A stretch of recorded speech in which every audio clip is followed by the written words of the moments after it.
Cili do të jetë ky fat? Rikthehemi në transmetim në studio miq të dashur për ta diskutuar. Arber Hitaj me që ka mbajtur një qendrim të caktuar e kemi rikthyer, kemi ftuar dhe duam ta falenderojmë pse është rikthyer. Mirëmëngjes zoti Hitaj, faleminderit për kohën tuaj.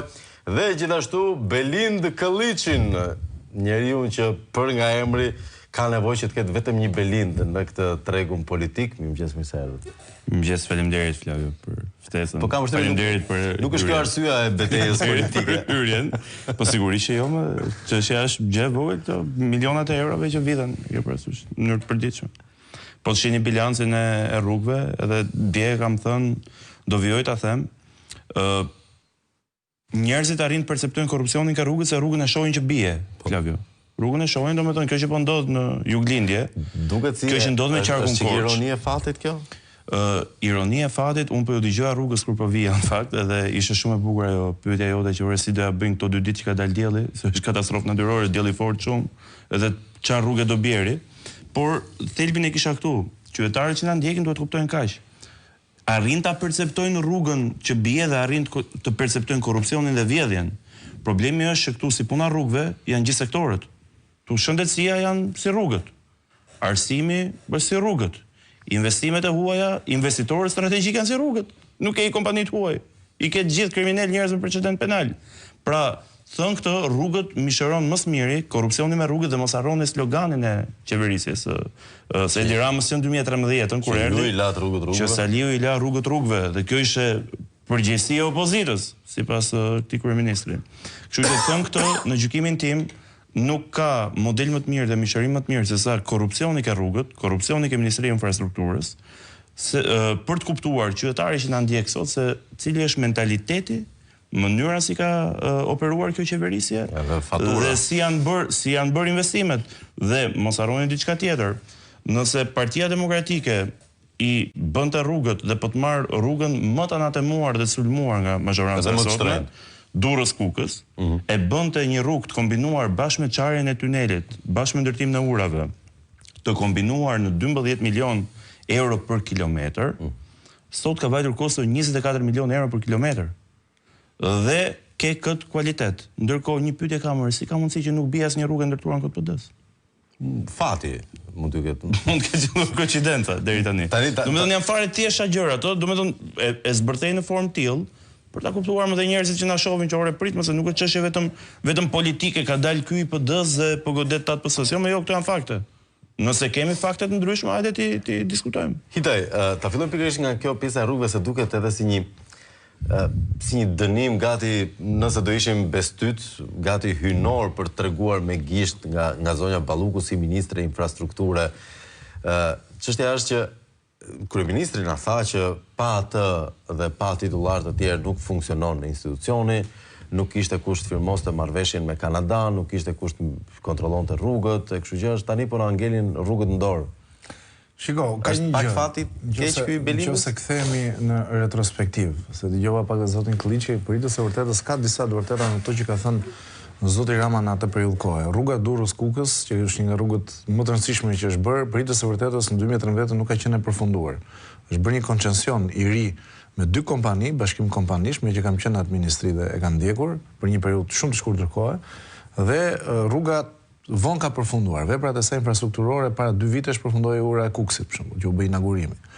Pra, ka një gjë, ka pasur një të vërtet, por ka dhe një të vërtet tjetër ajo që thotë zoti Këlliçi, që cilësia ka qenë vërtet e lartë dhe nuk ka patur probleme.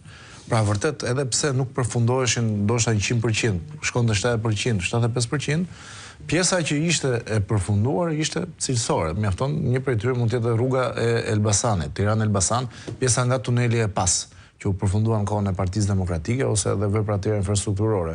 Ka një problem me rrugët, nuk mund të fshihet. Është e dukshme. Tani është problem projektimi, është problem abuzimi, është problem që vjen nga lart, nga urdhra politik. Unë nuk di ta ndaj këtë gjë. Dhe më vjen shumë mirë që Prokuroria e Elbasanit është treguar me njëherë aktive dhe ka filluar hetimet.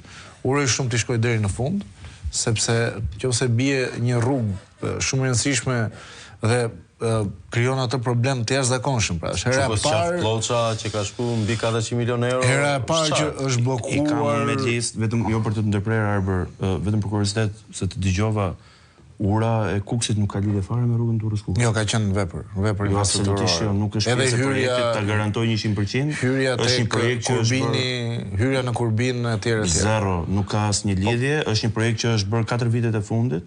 Është bërë nga një kompani krejt tjetër, s'ka asnjë lidhje me kompaninë që ka ndërtuar rrugën Durrës-Kukës. Po marr me koncesion nga dy kompani shqiptare. Ka patur një problem të theksuar ajo urë, që e din mjaft mirë që nuk u hap. Për arsye sigurie etj.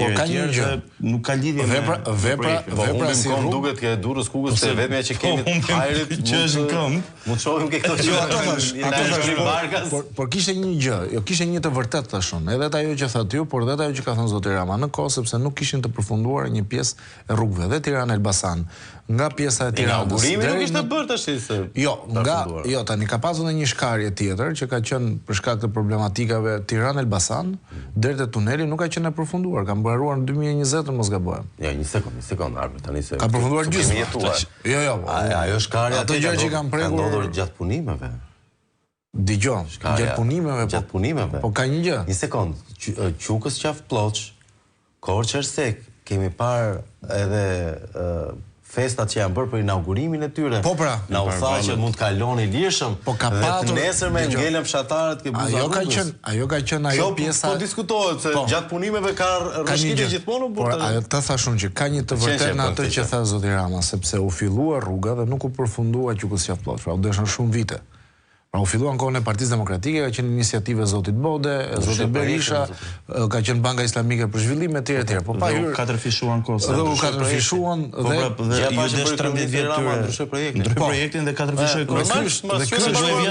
Duhet vjet ky ishte problemi. Dhe ky është problemi që thashun që rrugët kanë një problem. Qartazi po duke sepse po bien rrugët. Tani këtu unë inkurajoj prokurorin të shkojë deri në fund dhe të zbuloj ku është problemi. Është problemi në nivel politik, është në nivel teknik, është në nivel të kompanisë, sepse nuk e dim si do shkojnë hetimet. I bie që gjitha kompanitë që ka zgjedhur Pela s'din punojnë. Unë do desha që të shkonte deri në fund. Dhe përveç asaj janë gjithat pa kolauduar. Dhe ti zbulonte deri në detaje abuzime. Nuk ke kolauduar.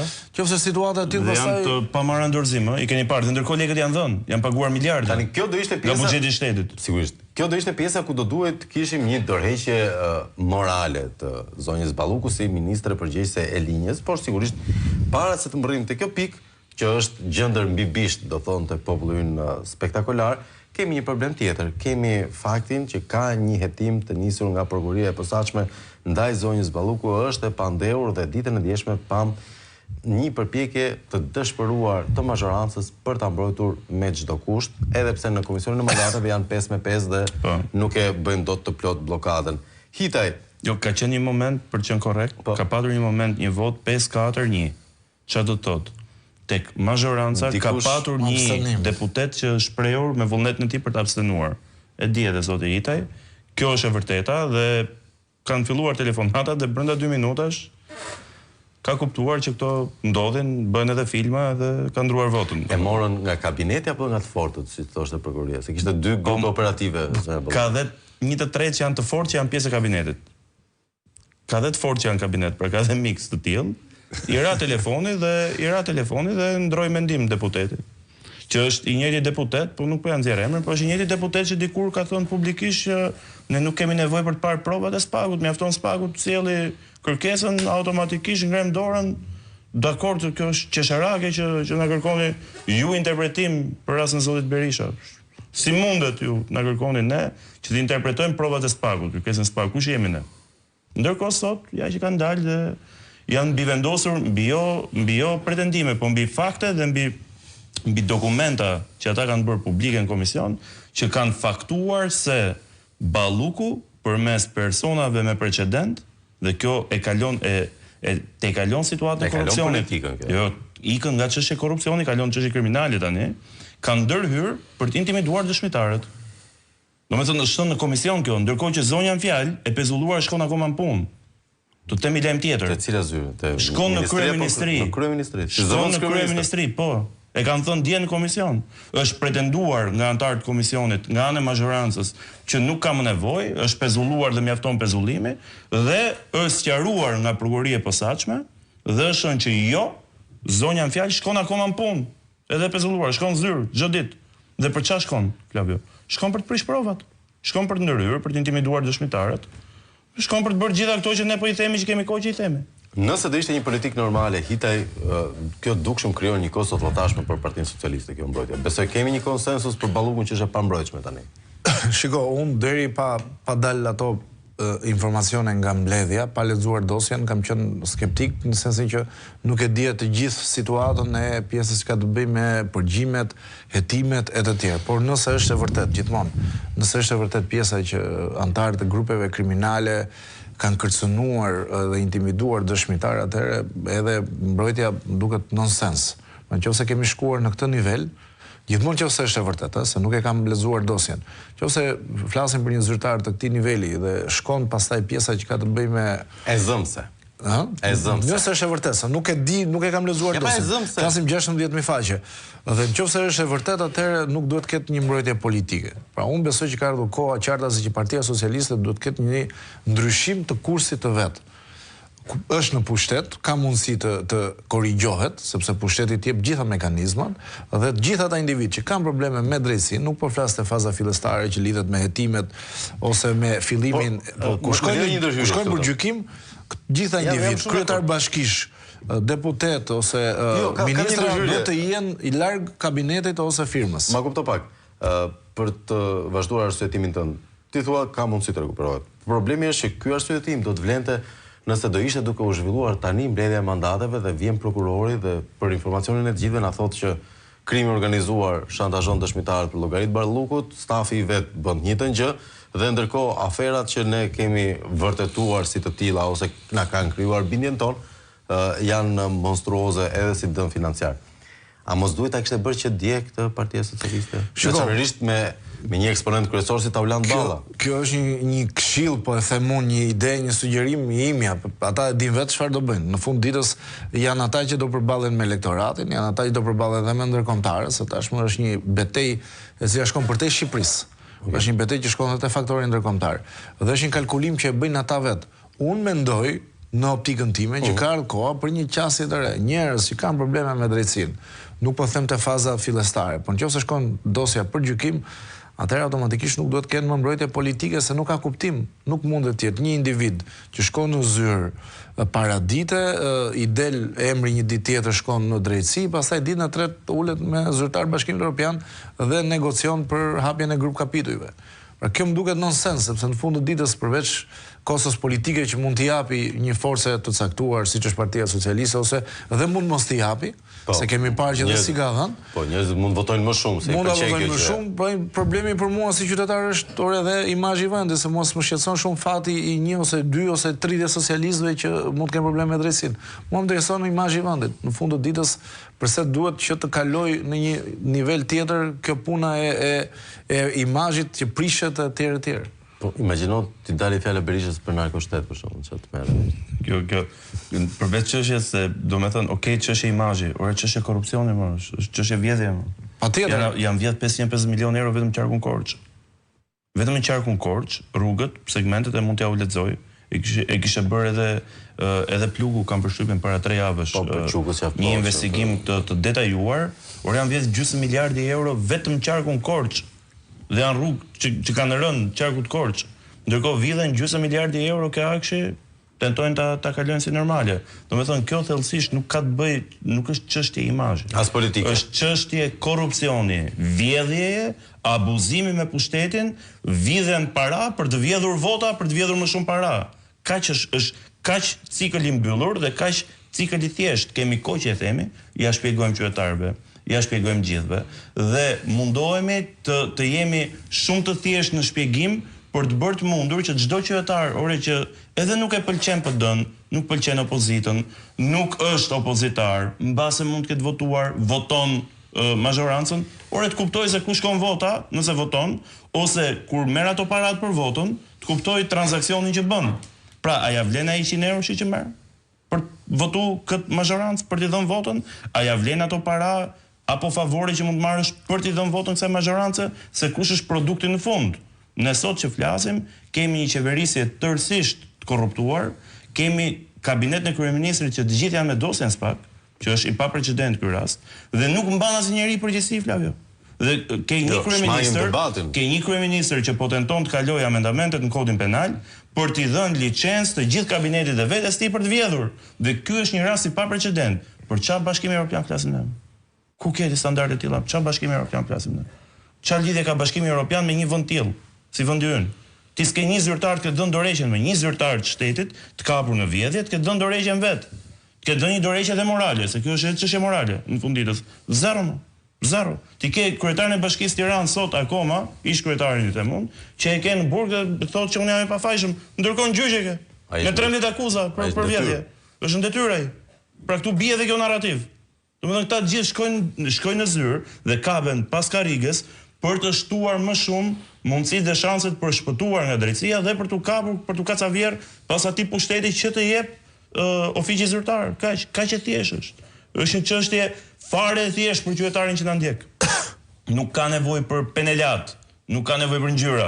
Hajduti është hajdut. Në momentin që është kapur duke vjedhur, do duhet të shkojë para drejtësisë. Kaq e thjeshtë. Dhe nuk mundet të mbajë një detyrë shtetërore. Nuk mundet të mbajë një funksion shtetëror. Se për çfarë e mban? E mban vetëm për mburoj. Nuk e mban. Ka një qytetar që mendon që këta që mbajnë detyrën e mbajnë për hir qytetarëve? Se nuk bëjnë rrugët pa. Po se ka hallën e rrugëve. Se ka një rrugë pa rënë. Imagjino se do shohim nëse. Dhe pastaj justifikimi më absurd i kryeministrit është që unë nuk mund ta pezulloj zëvendës kryeministrin se nuk ka kush firmos marrëveshje me Kanadan, nuk ka kush na fut në Bashkimin Evropian, nuk ka kush ndjek punët etj. A thuti se ka ngel Shqipëria në dorë Belinda Ballukut. Që kjo është pastaj çmenduria më e madhe. Dhe ke një kryeministër tërësisht të shkëputur nga realiteti. Ke një kryeministër që ditën e djeshme i bënte karshëllik qytetarëve shqiptar, shkonte me helikopter në Korçë. Shkonte me helikopter në Vlorë. Domethënë kjo është pastaj përtej çdo arroganca, kjo lloj arrogancë është përtej çdo imagjinate. Dhe ne flasim që këta do mbajnë përgjegjësi, po jo më caro, kjo është e pa perceptueshme. Unë nuk e di nëse ka një njeri normal që mundet të arrit perceptojë që ky njeri në një moment caktuar do të mbajë përgjegjësi. Këta kanë dalë, mos gaboj ta ulan balla ata pak ja një muaj më përpara tha që fajin e ka Aleksandër Meksimo. Po. Për rrugët që vjen. Domethënë, këta sloganin fajin e ka Saliu nuk e përdorën vetëm për të ardhur në pushtet. Për gjithçka që ndodhte, por kanë 13 vite që qeverisin dhe sloganin e kanë fajin e ka Saliu. Fajin e ka opozita. Po qeveris opozita e keq. Opozita nuk e bën punën si duhet. Se këta në rregull janë. Çdo punë që bëjnë këtyre i bie, çdo rrugë që bëjnë këtyre i bie, këta në rregull janë. Normën për vjedhje këta e kapin në mënyrë përditshme, po fajin e ka opozita. Fajin e ka PD-ja. Hitaj, në që gjendje ju duket kryeministri Rama, a është ai duke projektuar një forcë që nuk e ka, a e shihni të shqetësuar, a është rradha e tij pas Belindës, ndaj po e mbron si eshin në këto momente? Shiko, pritës së vërtetës Rama ka treguar që nuk është një kryeministër që shantazhohet as nga të vetët dhe nuk besoj që shantazhohet as nga drejtësia. E kanë vënë në re edhe në situata të ngjashme dhe këtë kohë janë kthyer pak situatave të ngjashme, që nga deklaratat e forta që ka patur Samir Tahiri dikur, Rion Velia i pas tij, Arbena Metaj me denoncime të tjerë. Pra nuk besoj që vetëm Ilir Beqa nuk e shantazhoi kush në burg. Po flas për zoti Beqa ka qenë ministër, po nuk ka pasur peshën që ka patur Samir Tahiri. Biem gjithë dakord, ose Arbena Metaj si vendës kryeministër, apo Rion Velia i kryetari i Bashkisë Tiranë, nga njerëzit më të rëndësishëm në PS. Dhe ka treguar që nuk është i shantazhueshëm. Zonja Balluku nuk e ka bërë një gjë të tillë. Mendon se ka shantazhuar? Unë besoj që jo, dhe as publikisht dhe nuk besoj që ta ketë bërë as privatisht, dhe ka pasur një qasje totalisht ndryshe nga njerëzit e tjerë të këtij niveli, të kësaj peshë në PS me zotin Rama. Madje më bëri përshtypje edhe lajmi që doli dje që avokatët e zonjës Balluku thanë që procesi nuk ka lidhje me çështje politike. Pra, në një farë mënyrë po luan një strategji totalisht ndryshe nga ajo që ka patur zoti Velia, që pati një konfrontim dhe përplasje direkt me prokurorët e çështjes. Shiko, zoti Rama unë e shikoj përsëri nuk do thoshe të qetë, por as të shqetësuar në ekstrem.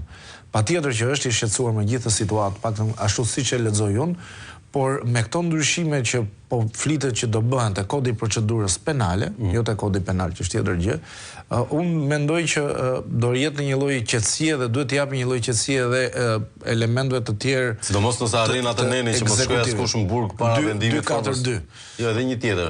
Ajo që flitet pastaj nuk e di, ajo nëse është e vërtetë. Burg nëse s'ka dënim formës prerë. Nuk e di nëse ajo është e vërtetë. Por ka një gjë, në fund të ditës edhe kjo pjesa që ka, shiko, nuk ka një reformë e cila është rigjide, që do thotë reforma në drejtësi në Shqipëri është një reformë sui generis, që është bërë vetëm për Shqipërinë, që do thotë ka gjithmonë hapësira pas një 10 vjeçari që ka kaluar që të preken dhe të ketë rregullime, korrigjime, plotësime. Por unë nuk do desha që kjo të kufizohej vetëm te pjesa që ka të bëjë me zyrtarët. Nëse kufizohet vetëm te zyrtarët, për mua është interes vetëm personal.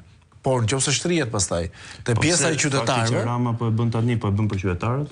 Jo, unë po them këtë gjë. Po e bën tani masi u godit te Balluku. Unë po them tjetër gjë. Unë po them Balluku nuk u godit. S'është godit akoma. Domethënë ai ka në dorë ende imunitetin. Po hetimi duhet të vijojë. Po them u godit nga drejtësia, nuk po them u godit nga Rama. Po, hetimi të vijojë, kjo s'ka asnjë gjë të keqe dhe duhet ta mbështesim iniciativën kur e ndërmori. E ndërmori në momentin që pati këtë përplasje me institucionet. Po jo për pjesën e arrestimit. Por çështjen e pezullimit. Bravo, pra te pezullimin e vet. Po, sepse ka në vendosis precedenti që shkon ke ai. Unë them këtë gjë. Ata ti nuk po i hapet barku për qytetarët. Ata argumentojnë që ky është një vakum ligjor. Është një bërshëllëk ligjor do rregulluar. Dakor, nuk kam komunikuar me ekspert dhe thonë që po ka një lloj vakumi që duhet korrigjuar. Por unë si qytetar nuk më intereson pjesa që ka të bëjë me majën e piramidës. Nëse kufizohet vetëm këtu, nuk ka vlerë. Duhet të shtrihet dhe poshtë. Spako, aty jo ke super kriminalët, se do të shtrihet dhe poshtë. Pjesa e reformës në drejtësi që ka të bëjë me gjykatat e tjera. Është një stok dosjesh me mbi 200.000 dosje. Po gjykojnë dosjet e vitit 2018.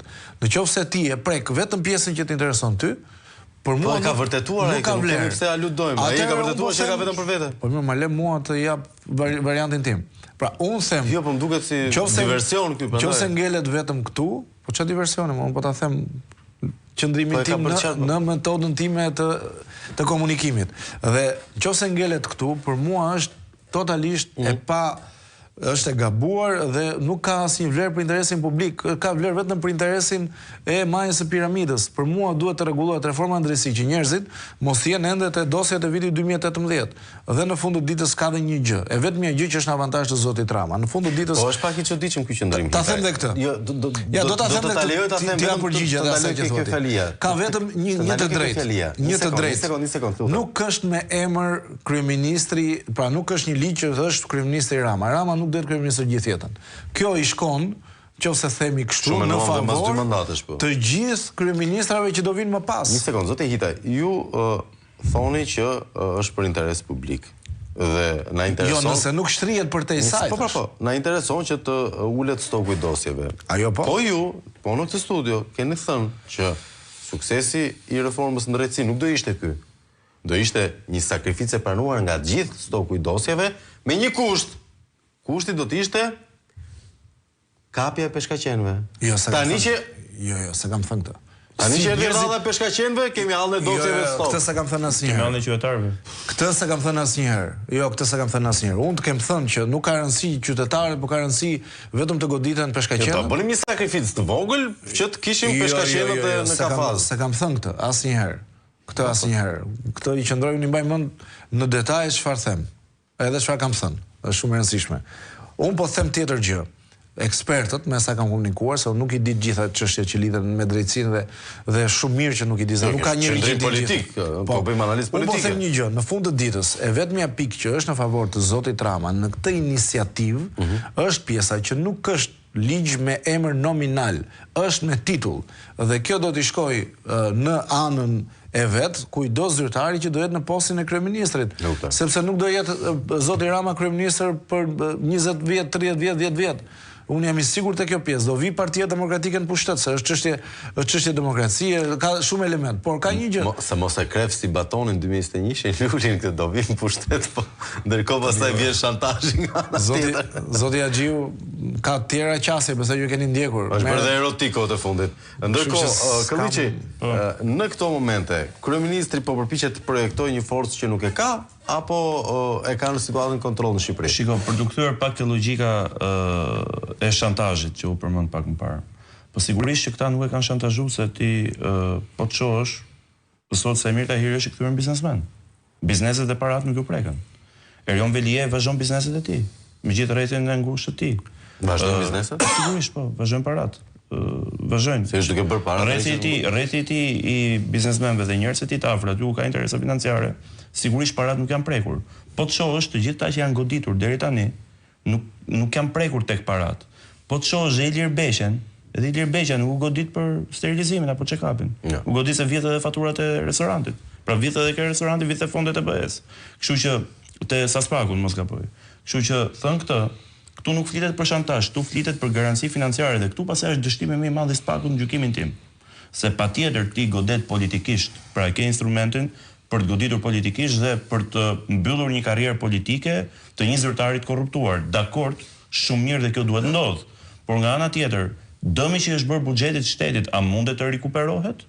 A kemi një mundësi që këto para që i ke faktuar si organ akuze, që janë vjedhur, që janë abuzuar me procedurat ndryshme, korruptive, këta zyrtar kanë ndërhyrë dhe kanë përfituar në mënyrë të padrejtë në kurrizë të taksapaguzëve shqiptar, kanë fituar këto para. A mundet me metodat e tua, se prandaj është investuar ke Spaku, janë investuar miliona euro për trajnim, për ekspertizë, për bashkëpunim me agjencitë zbatuese etj, për bërë të mundur që ti të kthesh edhe para në buxhet shtetit, nuk po themi 100%, po një pjesë mund t'i kthesh. Në Kjo është saktë. Rasti pasaj më unikal është edhe rasti i dosjes inceneratorit Tiranë, ku ke asete përfituara nga prestanomet edhe nga rrethi i personave që kanë menaxhuar inceneratorin, i kemi bërë dhe publike se ku janë dhe nuk sekuestrohen nga Spaku. Pra këtu pasaj është dëmi në buxhet të shtetit, gjykoj unë, dhe këtu është dilli pasaj gjykoj unë politik i kryeministrit me varësit e tij, që i thotë dakord, karriera jote do të mbaroj, por parat, benefitet që ke marrë gëzoj dhe mbaj. Dhe këtu pasaj është pafuqia e institucioneve tona drejtësisë për ta çuar drejtësinë deri në fund. Dhe ky është një problem shumë i madh që prek pasaj qytetarin që na ndjek, sepse po të shihni dhe pak më parë, në mos gaboj para 3 apo 4 javësh, keni parë për shembull të gjithë një zinxhir, një pjesë e zinxhirit drejtues të dosjes 5D në Bashki Tiranë, që u liruan gjithë nga burgu. Po, janë gjithë lirë. Tashi dhe filluan reagimet në rrjet, që ore, po nuk që nga ka shkejse, mund të bësh 9 muaj burg apo një vit burg për 10 milion euro. Dhe krijohet ky perceptimi pasaj që shkon një njeri apo një zyrtar shteti, shkon në punën e shtetit për të vjedh para se me idenë që ore unë sakrifikoj edhe 5 vjet kalojnë shpejt për të rikthyer zyrë. Bëjmë për të vjedh X milion euro. Pra, kjo histori duhet marrë fund. Goditja politike nga institucionet e drejtësisë, sepse sigurisht ka dhe goditje politike, në moment që goditet një politikan me procedurë dhe goditet me proces, sigurisht që mbaron karriera. Po kjo goditje duhet shoqërohet me goditjen monetare, me goditjen financiare, sepse këto individ nesër dalin nga burgu, po them edhe një herë, dhe befa si ke ndërtues, si ke biznesmen, i ke njerëz që ndikojnë në ekonominë e vendit, njerëz që marrin leje ndërtimi, njerëz që kanë benefitet e tyre. Dhe ku i marrin? I marrin po ke qeveria, ke Edi Rama. Pse do godasin Edi Ramën ata? Ata për sa kohë kanë parat janë në rregull. Unë ta garantoj që i ka ikë edhe ky stresi që të shkosh në punë çdo ditë, të bësh propagandë etj, vazhdojnë bizneset. Dhe ky është një problem, dhe ky është një model që u fut në politikën tonë dhe u fut në skenën politike shqiptare pas vitit 2013. Nuk e patur asnjë rast të tillë, asnjë precedent të tillë, nuk e ke patur deri në vitin 2013. Pas vitit 2013, dhe ndërkohë që zoti Hitaj po përmendte emrat, ju mjafton të kuptoni, u përmendën për shembull 3 emra që për hir të vërtetës kanë qenë flamurbajtësit e fushatës 2013-s. Po. Erion Veliaj, ministër në kabinetin e parë. Samir Tahiri, ministër, 2 më të fuqishmit, 2 të rinjt më premtues Partisë Socialiste. Ilir Beqja, ministër, drejtor i, në mos gaboj atëherë, i fushatës dhe hartuesi i programit vitit 2013 i Partisë Socialiste. Pra ti po flet për 3 peshat më të rënda politike, që kanë pas gravitetin më të madh, se Balluku atëherë nuk ka ekzistuar politikisht në raport me këta, që të 3 kanë shkuar në burg ose janë në proces për korrupsion, për afera korruptive. Pra kjo është një goditje shumë e madhe. A do duhet kishte një reflektim tu? A do duhet kishte një moment që po pati reflektim u rritën me vota. Ka një arsye morale, por pse nuk ka vota, se nuk ka proces elektoral. Nuk ka proces elektoral. Në momentin që ti përball, ne pse vazhdojmë dhe jemi një betejë që për shumë kënd mund të jemi bërë edhe të përsëritshëm edhe të lodhshëm, po nuk është çështje lodhje edhe përsëritje. Është çështje realiteti, për sa kohë ti nuk ke instrumentin e vetëm ligjor dhe demokratik në një demokraci funksionale që mund bësh rotacionin, që është vota, për sa kohë nuk ka proces elektoral, atëherë është e kot që të shpresosh që mund të ketë një reagim apo një reflektim edhe moral kryeministrit, se pak rëndësi ka, nuk i reflekton në vot, nuk bie në vot.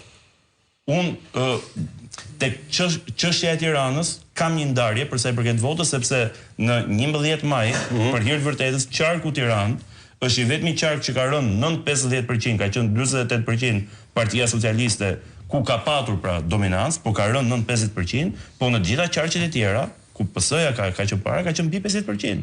Dhe në fakt Tirana ka reflektuar disi me vot, por prapë se prapë jo mjaftueshëm për të bërë ndryshimin, sepse ti ke pas përballje, ke pas bande xhabafe, ke pas banda të ndryshme, ke pas paratë e shtetit, mos i kthehemi edhe herë, ke pas gjithë instrumentat ekstra ligjor që përdor një mazhorancë për të kontrolluar votën.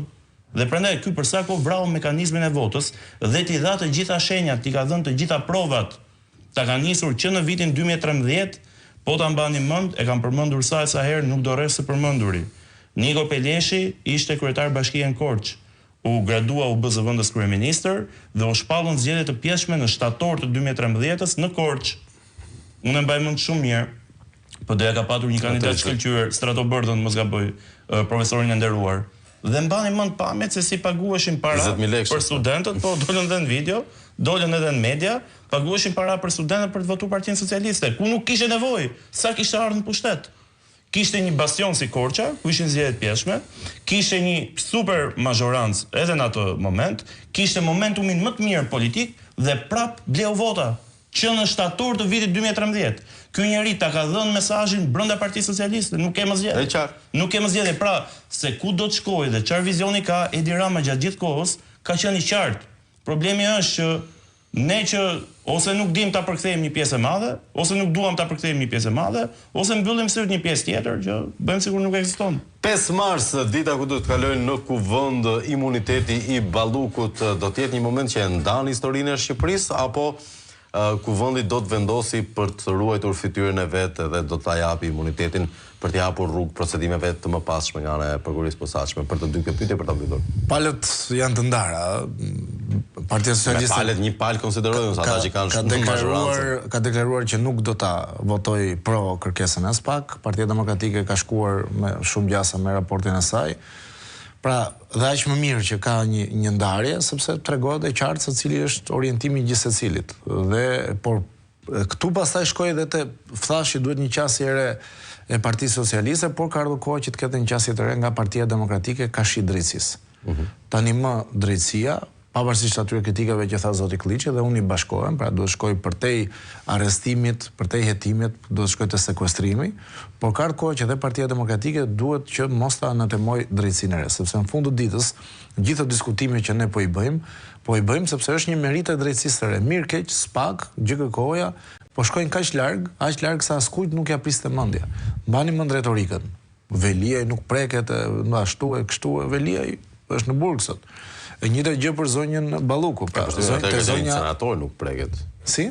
Inceneratori nuk preket. Jo, për çdo gjë, nuk e thretë, nuk e bën, pra kujtoni retorikën. E njëjta gjë edhe për zonjën Balluku dhe ja ku po përballet me drejtsinë dhe kjo është një meritë e drejtësisë së re. Vetëm një detaj, një merit duhet ja njohësh PD-s. Të gjitha dosjet i ka çuar PD-ja. Absolutisht. Dhe këtu të gjitha janë dosjet çuara nga PD-ja. Dhe kjo nuk ka diskutim, por ka një gjë, unë mendoj që ka ardhur koha dhe PD-ja. PD-ja pas ka pasur veprimin e mirë dhe fjalën e keqe. Ka bër. Po, dhe ka një gjë. Komunikimin e ka patur. Dhe pjesë e rëndësishme, por punën e ka bërë, ka çuar letra. PD-ja nuk ka qenë vetëm kritike, ka qenë anatemuse. Po mirë, anatemuse si duash një pjesë me segmente, jo të gjithë. Kritik është e shëndetshme dhe ne kritik po bëjmë dhe nuk ka asnjë problem. Por edhe ti marrësh PD-s, ti futesh kryetarin e partisë, ti ja futesh në arrest shtëpie në mënyrë të palishme antikushtetuese për një vit, se ta faktoi gjykata kushtetuese. Muajin e kaluar tha që arrestimi i zotit Berisha ka qenë antikushtetues, antiligjor. Tash dhe ti ja bësh këtë PD-s, dhe të presesh që PD-ja triurt. Ndërkohë që PD-ja do çon dhe letrat në SPAK. Të bën dhe punën e timore. Tash prit. Unë nuk thash që PD-ja të riurt. Kritikat janë gjëra më shëndetshme në një vend, por anatemimi është i gabuar, sepse zoti Dumani i është nxjerr fotografia e bashortës së tij në media. tani ai duke goditur grupe të rrezikshme kriminale. Nëse ti nxjerr fotografinë e gruas i thua ja kush është. Zoti Dumani është njeriu më i mbrojtur kriminale nuk kishin ku e gjenin atë foto, familja Zoti Dumani patjetër nuk i zero. Familja nuk do të preket Zoti Dumani pas kush. Por ka një gjë, dhe unë besoj Partia Demokratike do fitoj akoma më shumë pikë dhe në opinion publik nëse do ketë një qasje ndryshe ndaj drejtësisë, dhe sidomos drejtësisë së re, me kritika që është gjëja më e shëndosh dhe gjëja më normale që duhet bëhet. Ja kuptoj. Për ju, zoti Kulliçi? Bashkohem me atë që tha zoti Hitaj, që shumë mirë që palët janë të ndara. Sepse kjo tregon edhe qasjen. Kjo tregon se ku qëndrojnë, pra janë ndarë të dy kampet dhe ku qëndrojnë secila palë. Madje për ta shtuar pak më tutje. Zoti i shtoft inatin e Edi Ramës dhe të vazhdoj ta mbrojë Belinda Ballukun. Që qytetarët shqiptar ta kuptojnë deri në fund se kush është në fakt sot kryeministri i Shqipërisë, edhe ata më skeptikët, edhe patronazhisti më fanatik, edhe ata që çojnë një mesazh këty të rrallë janë që thonë që e mbrojnë komandante Ballukun për vjedhjet që ka bërë, se i ka bërë në emër edhe për të mirën e popullit shqiptar, edhe ata ta shohin këtë të vërtetë dhe këtë realitet, dhe mbi gjitha edhe kushdo partneri huaj ndërkombëtar ta kuptoj se me kë negocion kur ulen në tavolinë, siç i ndodhi rasti për shembull Galerit, Michel Galerit që ishte javën e shkuar këtu, që i ulën në tavolinë përballë Sara Milen. Ndërkohë që ai kishte raportin e bandës së Suel Qelës në tavolinë dhe përballë Partia Socialiste qëllimisht i ul Sara Milen për t'i dhënë një mesazh qartë. Dhe shqyrtoj që ndodhin këto episode për të kuptuar edhe qytetarët shqiptar se ku janë palët. Për mua është edhe një lajm, Flavio se rikthehen në parlament. Javën tjetër, datë 5, bashkë me 5 kolegë tjerë se jemi të përjashtuar dhe hy me këmbë të mbarë me sa duket, hy me imunitetin e Ballukut për të votuar dhe për të hequr apo jo. Unë dhe kolegët e tjerë. Kjo është një gjë pozitive, dua ta them këtë për opozitën, se nuk kemi kritika, kemi edhe fjalë të mira, pra opozita. E pabesueshme. Po si këtë tani që bie Balluku po Balluku nuk ka rënë. Po gjithsesi. Është më shumë dëshirë, po gjithsesi, për të kthyer pak te opozita, pra po punon mirë, unë jam i surprizuar për të vërtetës, sepse po punon dhe në terren me protestën, po ndërkohë edhe në komisionet parlamentare dhe në komisionet e posaçme parlamentare. Pati një qëndrim shumë radikal nga zoti Berisha në fillim, po fakti që reflektoi do thotë që nuk e ka humbur atë instinktin ende politik. Ta mbyllim me një batutë politike, është një parti e vogël që të gjithë ekzistencën e vet e ka bazuar tek pasioni i saj për Spakun, e kam fjalën për Partinë Mundësia dhe për Agron Shehajn, të cilët nga njëra anë po mbledhin qindra mira firma në mbështetje të Spakut dhe kundër korrupsionit, edhe pse nuk e kuptoj se çfarë do sjellë kjo. Dhe nga ana tjetër i thonë opozitës, Partisë Demokratike, shkeleni ligjin, nxirreni dosjen. Publikoni dhënat. S'ka problem. Ç'është ky sekret hetimor? Ndërkohë që ato të dhëna që merren, ato firma që merren për t'i kontaktuar, për t'i antarësuar partitë që kanë votën. Është arsye tjetër kjo, por mos ta kthejmë në debat me parti tjera varja. Do shkelni ligjin? Jo, unë i bëj thirrje kolegëve të mi, unë nuk jam antar i Këshillit Rregullor të Mandateve, por i bëj thirrje kolegëve të mi të zbatojnë ligjin, të mos i nxjerrin sekretet hetimore, thjesht të bëjnë detyrën siç e kanë bërë deri tani me përpikmëri, kanë bërë një gjë të jashtëzakonshme ditën e djeshme, kanë pohuar dhe faktuar se mbledhja e djeshme është e regjistruar. Se edhe kjo historia duhet marrë fund që Delta Ulian Balla nga njëra anë thot një version 180 gradë kundërt nga Gazmend Bardhi, kryetari i grupit PD-s. Domethënë, kjo histori duhet marrë fund. Duhet kemi një qëndrim dhe duhet kemi një të vërtetë, nuk mund të jenë dy të vërteta, është një e vërtetë. Dhe për këtë i përgëzoj për qasjen që kanë patur në komision. Shiko, nuk ka asnjë gjë ta mbrosh drejtësinë, po problemi është që nuk prodhon çfarë politike, është një parti politike, nuk duhet bazohet të fitoj kapital politik te një institucion tjetër. Pra, çfarë do thot për një qytetar që mbron drejtësinë, edhe ne mbrojmë drejtësinë, edhe ne s'kemi ndonjë gjë me drejtësinë, duam të bëhet më mirë. Pra nuk e kuptoj realisht dhe nuk më duket një qasje që është për një partie të vogël që do të rritet. Më duket si një qasje një partie të vogël që do të mbetet e vogël. Publicitet.